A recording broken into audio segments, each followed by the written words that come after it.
गीता जी में कहा, अनित्यम सुखम लोको मिमं प्राप भजस्व माम। माया के छलावे में, अनित्य भोगों में, दिखावटी सुखों में समय नष्ट मत करो। भगवान कह रहे हैं, प्राप्य भजस्व माम। इस लोक में जो तुम्हें मनुष्य शरीर मिला है, ये भजन के लिए मिला है। कोई बिरला ही विवेकवान ये समझ पाता है कि भजन के लिए हमें मनुष्य शरीर मिला है। हम लोग क्या है, जब अपने से आगे वाले को देखते हैं कार में, विशेष सुविधाओं में, विशेष धनी, तो ऐसा लगता है कि ये सुखी है। हमें एक भ्रम बना रहता है। अपनी पत्नी, अपने धन, अपने मकान, अपने पुत्र, अपना ज्ञान, इससे हम संतुष्ट नहीं रहते। हम दूसरों की पत्नी, दूसरों के धन, दूसरों का मकान, दूसरों की सुविधा, दूसरों का बुद्धिमानी, भले वो बेईमानी से कमा रहा है, हमारे अंदर ही रहता है, ये सुखी है। लेकिन आपको सच्ची कहते हैं, सुख किसमें?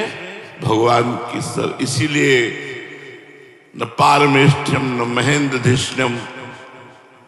पारमेष्ठ्यम बहुत बड़ा पद होता है ब्रह्मा जी का। न सार्वभौमम, सार्वभौम ब्रह्मा का पद पारमेष्ठी से लेकर के बहुत छोटा है। सार्वभौम मृत्यु लोक का है, इंद्रलोक, ये सब नहीं। मतलब क्या भगवान में सुख है कि बड़े बड़े पद, बड़ी बड़ी भोग सामग्री, बड़ा ऐश्वर्य, सब छूट जाता है। लेकिन हम लोग अपने मन में, हमारे बगल वाला हमसे ज्यादा सुखी है, अमुक सुखी है, अगर मेरे पास इतना धन हो तो मैं सुखी हो जाऊं। 100 की सोचता है, फिर 1000 में पहुंचता है, फिर लाख में पहुंचता है, फिर करोड़ों में पहुंचता है, फिर अरबों में पहुंचता है। वो बढ़ता चला जाता है। माया का कार्य है मांग को बढ़ाना, भक्ति का कार्य है मांग को मिटा देना। जब माया में आप रहेंगे तो आपकी कामनाएं बढ़ती रहेंगी, ये हो जाए, ये हो जाए, ये हो जाए। और जब भक्ति होगी तो ये होगा, जोई जोई प्यारो करे सोई मोहि भावे। प्यारे जो करेंगे वो बहुत अच्छा करेंगे, बहुत अच्छा करेंगे, विश्वास करो। भगवान कह रहे हैं, अनित्यम सुखम लोको मिमम प्राप्य भजस्व माम। इस संसार में अनित्य सुखों का त्याग करके जो मेरा भजन करते हैं वही परमानंद को प्राप्त होते, भजस्व माम। लेकिन मन जो है वो हमारा साथ नहीं दे रहा, हमारी बुद्धि हमारा साथ नहीं दे रही। शरीर को ही मैं मानकर, भोगों को सत्य मानकर भगवान का विस्मरण किए हुए भजन को छोड़े हुए लोग आशीर्वाद मांगते हैं संतों से। कोई कोई तो जबरदस्ती हाथ पकड़ के अपने ऊपर धरवाना चाहते हैं। इससे कुछ नहीं होता। यदि आप भजन नहीं करोगे, इस लोक में कोई आपको सुखी नहीं कर सकता। आप लिख लो, कागज में लिख लो, चाहे दिमाग में लिख लो, हमारी बात मान लो। भजन स्वयं करोगे तो आपके सारे पाप नष्ट होंगे, दुख नष्ट होंगे, विपत्ति नष्ट होंगे। इसलिए स्वयं को भजन करना होगा, अपना उद्धार स्वयं करना होगा। कोई किसी का उद्धार नहीं कर सकता। संत महात्मा ऋषि मुनि ये उपदेश दे सकते हैं, आपको मार्ग बता सकते हैं, पर चलना आपको ही होगा।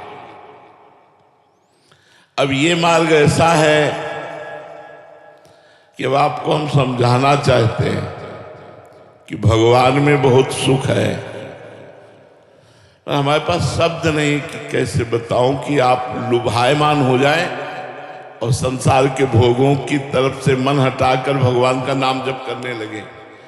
इसलिए गोस्वामी जी ने कहा है, कहत कठिन समुझत कठिन और साधत कठिन विवेक होए गुणाक्षर न्याय। एक हम कहना चाहते हैं कि प्रभु में कितना अपार सुख है, पर मेरे पास वाणी में वो शब्द नहीं है। अनिर्वचनीयम प्रेम स्वरूपम हम बताना चाहते हो, आप समझना चाहते हैं, लेकिन मन और बुद्धि ये प्रकृति के भोगों में लगे होने के कारण समझने नहीं दे रहे। अगर विवेक जागृत हो जाए और वो एकदम उसी में तन्मय हो जाए तो बात समझ। और विवेक बाजार में तो मिलता नहीं, विवेक संतों के संग से मिलता है। जितना सत्संग करोगे उतने आप विवेकवान बनते जाओगे। सत्संगी ही विषयों का त्याग करता है, नहीं एकांत में भजन करने वाला साधक भी बड़ी बड़ी चूक कर जाता है। और सत्संगी से चूक नहीं हो सकती, क्योंकि वो रोज नया दिमाग उसका फ्रेश होता रहता है। सत्संग के द्वारा रोज बुद्धि उसकी पवित्र होती रहती है। भगवान के नाम की अपार महिमा है। जिसको नाम जपने में मन लगने लगा तो समझो भगवान की विशेष कृपा उस पर हो गई। वैसे कृपा तो सब पर भगवान की है, सब पर मोरी बराबर दया। पर जिसके मन में आ गया अब मैं नाम जप करूंगा भगवान का, उसके ऊपर विशेष कृपा हो गई। त्रिकालदर्शी तत्व दृष्टा ब्रह्मर्षि महर्षि इन सबने अनुभव किया है कि नाम जप के समान कोई साधना नहीं है। जो नाम जप करते हैं इससे बढ़कर कोई साधना नहीं है। अच्छा, इसमें पवित्र अपवित्र देश काल नियम ये सब नहीं है। आप जैसे हो वैसे आप राधा राधा उच्चारण कर सकते हो, वैसे राम राम जप सकते हो, वैसे कृष्ण कृष्ण आप जप सकते हो। न देश काल नियमो न शौच निर्णय विद्यते कुत्र चिन्नैव राधा नामनि पुरे सुचौ। आप जहां बोले राधा तो आप पवित्र हो गए। जैसे गंगा स्नान करने से पवित्र हो जाते नाम, ऐसे नाम उच्चारण करने से भीतर और बाहर अपवित्रा पवित्रोवा सर्वावस्थांगतोपि वाह या स्मरेत पुंडरीकाक्षम सवायाभ्यांतरा शुचि। भीतर और बाहर से पवित्र हो गए। पवित्र का मतलब पाप नष्ट हो गए। पाप नष्ट होने का मतलब दुख विपत्ति संकट ये सब नष्ट हो जाएंगे। तुलसी अपने राम को रीज भजो या खींच, उल्टो सूधो जामी है खेत परे को बीज। अगर बीज ऐसे गिर जाए तो भी वो उल्टा भी जग जाएगा, सीधा गिरे तो भी जग जाएगा। आप उल्टा सीधा जैसे भी बने भाव को भाव न खाल सहो, नाम जपत मंगल दिस सहो। उल्टा जप रहे थे मरा मरा मरा मरा। एक जगह तो दृष्टांत ऐसा मिला कि जिसमें भगवान के शास्त्र नाम में कोई नाम नहीं था और उसे भगवत प्राप्ति हो गई। एक गांव का ग्वारिया, पहले ऐसा होता था जमींदारों की गाय चराते, जमींदारों की चाकरी करते थे, पर छोटे मोटे राजाओं जैसा उनका वैभव होता था। तो गांव में भागवत हुई। हम आपको नाम की महिमा बता रहे हैं।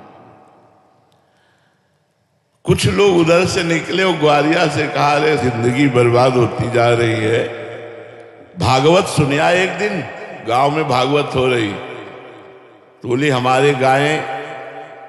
तो किसी दयालु ने कहा 1 घंटा के लिए हम देख लेंगे, तुम 1 घंटा के लिए भागवत सुनिया। वो गया और सबसे पीछे बैठ गया। पढ़े लिखे तो कुछ था नहीं।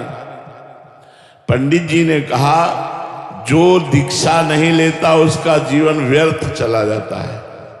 और नरकगामी होता है, ऐसे आचरण होते हैं। गुरु मंत्र और गुरु दीक्षा लेने से बचाव पक्ष पुष्ट होता है कि एक बार ही नाम मंत्र सही यमराज के रजिस्टर में जब लिख जाता तो भारी पड़ जाता है, और तो उसका मन लगा नहीं, उठा और चल दिया।